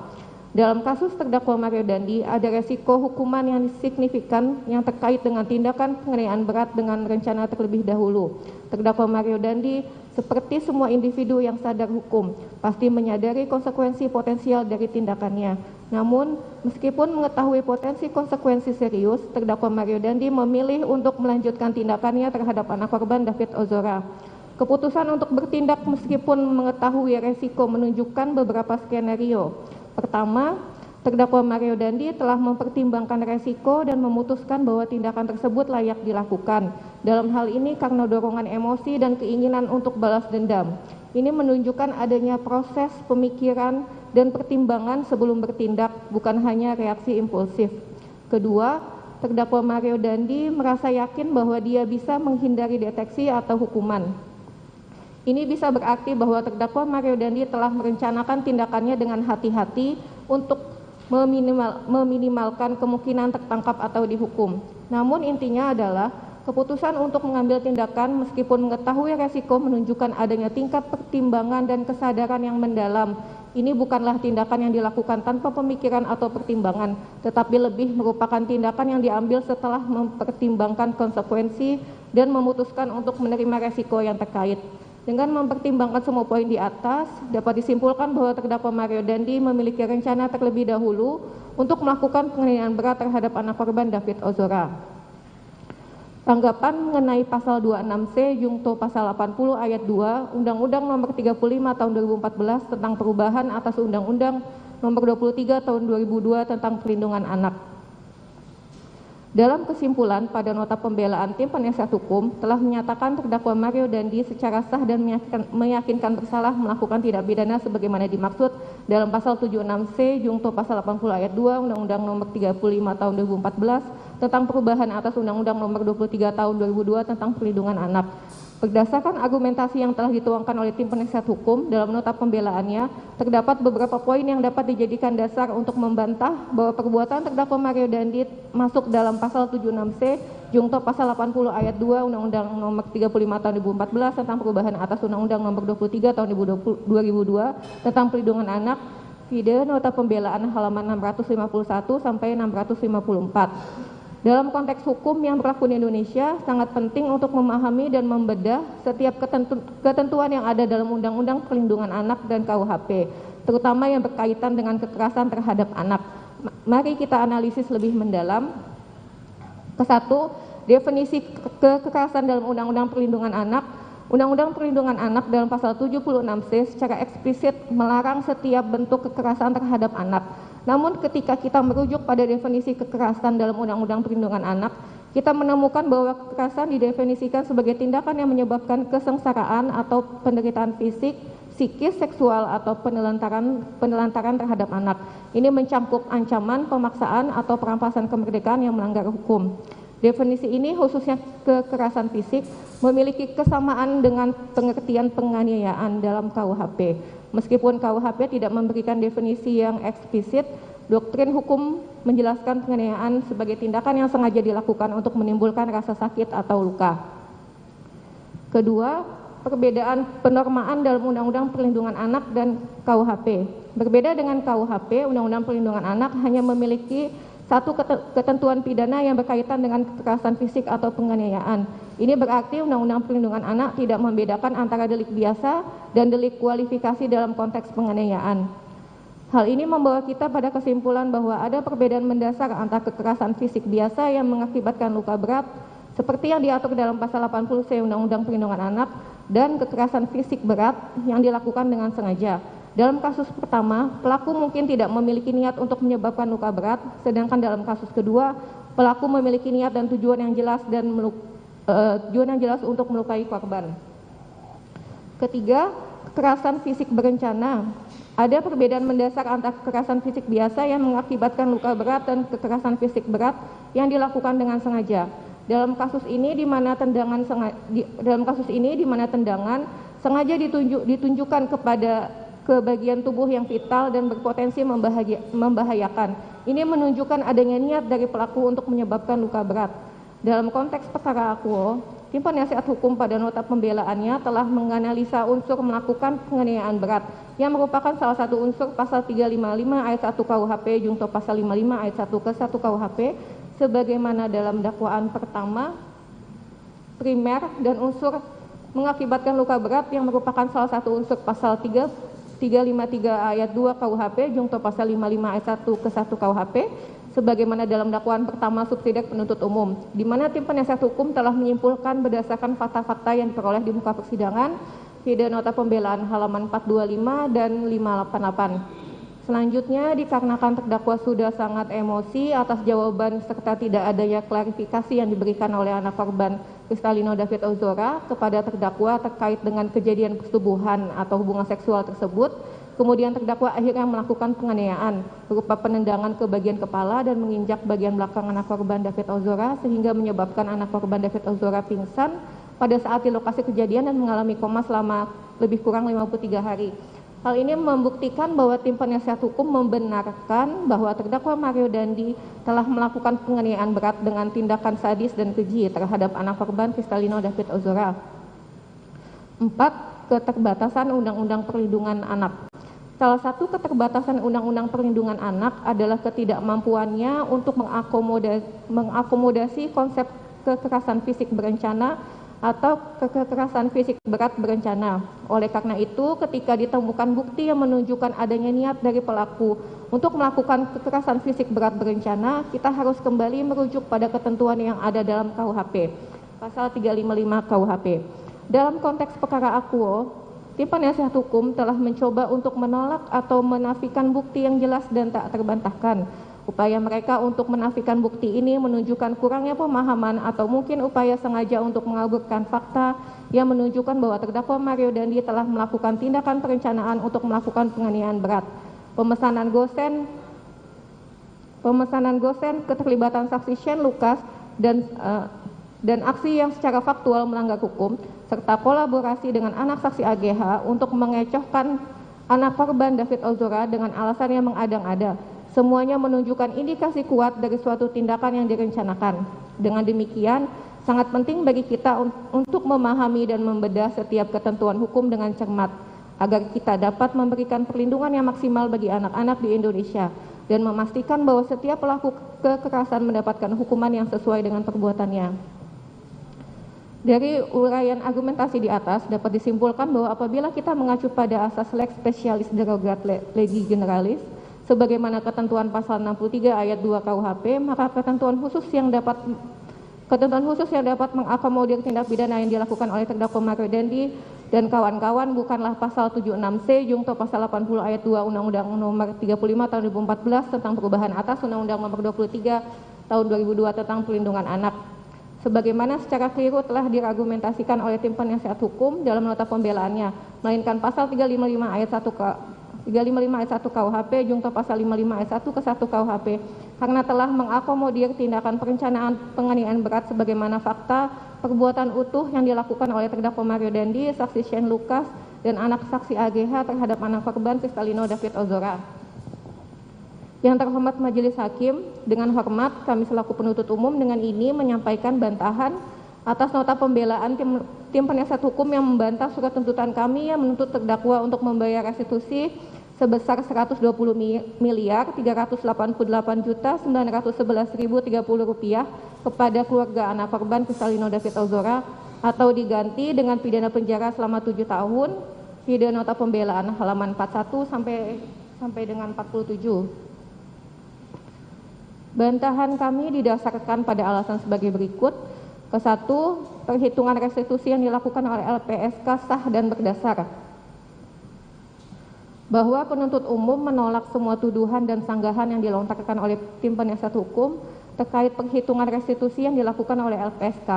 Tuduhan dan sanggahan tersebut antara lain adalah bahwa perhitungan restitusi dari LPSK tidak sah, tidak berdasar, salah, keliru, dan tidak menggambarkan proyeksi kesehatan anak korban. Penuntut umum menyangkal tuduhan dan sanggahan tersebut dengan mengacu pada Peraturan Mahkamah Agung Perma Nomor 1 Tahun 2022 tentang tata cara permohonan dan pemberian restitusi kepada korban atau keluarganya oleh pelaku tindak pidana atau pihak ketiga. Perma ini merupakan peraturan hukum yang mengatur secara rinci tentang restitusi sebagai salah satu bentuk perlindungan hukum bagi korban tindak pidana. Penuntut umum menilai bahwa perhitungan restitusi yang diajukan oleh LPSK telah sesuai dengan ketentuan perma ini.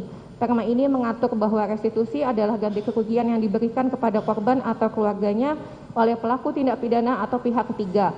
Restitusi dapat berupa ganti kerugian atas kehilangan kekayaan dan atau penghasilan, ganti kerugian material maupun imaterial, penggantian biaya perawatan medis dan atau psikologis, dan kerugian lain diderita korban sebagai akibat tindak pidana. Permohonan restitusi harus memuat identitas pemohon, identitas pelaku, identitas korban, uraian singkat peristiwa tindak pidana, bukti-bukti pendukung permohonan, dan jumlah restitusi yang diminta.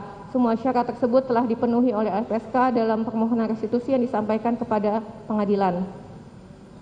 Penuntut umum juga menyebutkan bahwa perhitungan restitusi yang dilakukan oleh LPSK didasarkan pada laporan penilaian restitusi yang secara resmi dan institusional telah dibuat oleh tim ahli dari LPSK.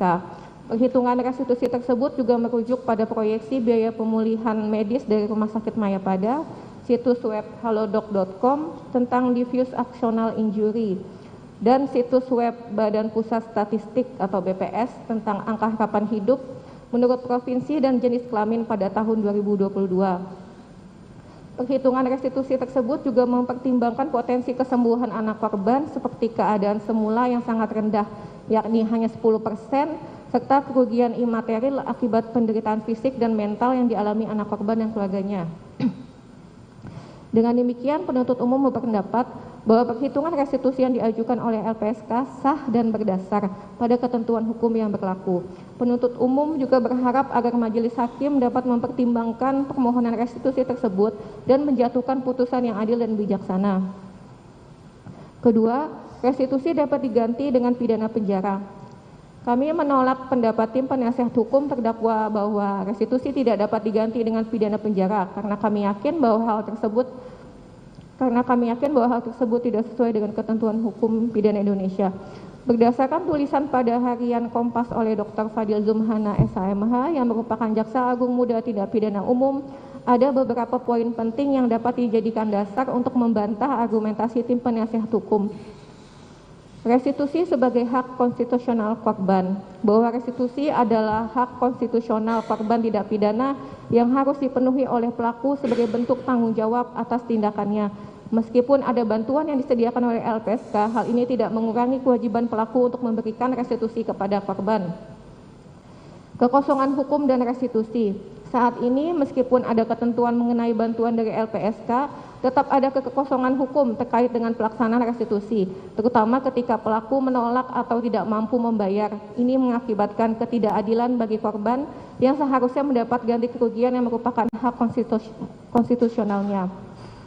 Konsep pidana penjara pengganti restitusi. Konsep ini telah dicontohkan dalam beberapa peraturan seperti Perma nomor 1 tahun 2022 dan beberapa undang-undang. Namun penerapannya terbatas pada beberapa tindak pidana tertentu seperti tindak pidana perdagangan orang, tindak pidana terorisme, dan tindak pidana kekerasan seksual. Konsep ini bertujuan untuk memastikan bahwa korban mendapatkan keadilan, bahkan jika pelaku tidak mampu membayar restitusi. Peran jaksa dalam mengisi kekosongan hukum. Dalam menghadapi kekosongan hukum ini, peran jaksa sangat penting. Jaksa memiliki tanggung jawab untuk memastikan bahwa korban mendapatkan keadilan, bahkan di tengah ketidakpastian hukum. Mereka diharapkan untuk memadukan interpretasi hukum dengan nilai-nilai kemanusiaan dan keadilan. Penegakan hukum berbingkai hati nurani. Jaksa diharapkan untuk tidak hanya berfokus pada hukum positif, tetapi juga mempertimbangkan aspek moral dan etika. Ini mencerminkan visi Profesor Sianutar Burhanuddin, Jaksa Agung Republik Indonesia, yang mendorong pendekatan penegakan hukum yang berbingkai hati nurani. Dengan mempertimbangkan poin-poin di atas, dapat disimpulkan bahwa 1. Argumentasi tim penasihat hukum yang menentang pergantian restitusi dengan pidana penjara mungkin tidak mempertimbangkan keseluruhan konteks dan kerangka hukum restitusi di Indonesia. Selain itu, dengan adanya kekosongan hukum, peran jaksa menjadi sangat penting untuk memastikan bahwa korban mendapatkan keadilan. Oleh karena itu, pendekatan yang lebih komprehensif dan berorientasi pada keadilan bagi korban diperlukan dalam menghadapi isu restitusi ini. Kedua, argumentasi tim penasihat hukum yang hanya mengacu pada pasal 1 ayat 1 KUHP mungkin terlalu sempit dan formalistik. Meskipun hukum positif memang penting, namun hukum yang mengedepankan tujuan keadilan sebagai nilai positif tertinggi tidak bisa terbelenggu oleh interpretasi yang ketat dan kaku. Sebagai negara hukum, Indonesia harus memastikan bahwa keadilan bagi korban menjadi prioritas utama, bahkan jika itu berarti harus melampaui batasan hukum formal untuk mencapai keadilan substantif. Dapat disimpulkan bahwa meskipun ada ketentuan mengenai bantuan dari LPSK, hal ini tidak menghapus kewajiban pelaku untuk memberikan restitusi kepada korban. Restitusi memiliki dimensi yang berbeda dengan bantuan, dan keduanya harus dilihat sebagai dua hal yang berbeda. Oleh karena itu, argumen yang mengacu pada bantuan dari LPSK sebagai solusi alternatif untuk restitusi tidak tepat dan mengabaikan hak konstitusional korban untuk mendapatkan restitusi dari pelaku. Kesimpulan, berdasarkan keseluruhan uraian tersebut di atas, kami penuntut umum dalam perkara ini berpendapat bahwa pledoi tim penasihat hukum atau terdakwa haruslah dikesampingkan. Selain itu, uraian-uraian pledoi tersebut tidaklah memiliki dasar yuridis yang kuat yang dapat digunakan untuk menggugurkan surat tuntutan penuntut umum. Berdasarkan hal-hal tersebut di atas, penuntut umum memohon kepada majelis hakim yang memeriksa dan mengadili perkara ini untuk ke-1, menolak seluruh pledoi dari tim penasihat hukum terdakwa Mario Dandi Satrio alias Dandi. Kedua, menjatuhkan putusan sebagaimana diktum tuntutan penuntut umum yang telah dibacakan pada hari Selasa tanggal 15 Agustus 2023. Demikian replik penuntut umum atas pledoi tim penasihat hukum terdakwa Mario Dandi Satrio alias Dandi yang telah kami bacakan dalam persidangan hari ini, Kamis tanggal 24 Agustus 2023. Selanjutnya, kami menyerahkan sepenuhnya kepada majelis hakim yang mulia untuk memutuskan perkara ini dengan seadil-adilnya. Penuntut umum.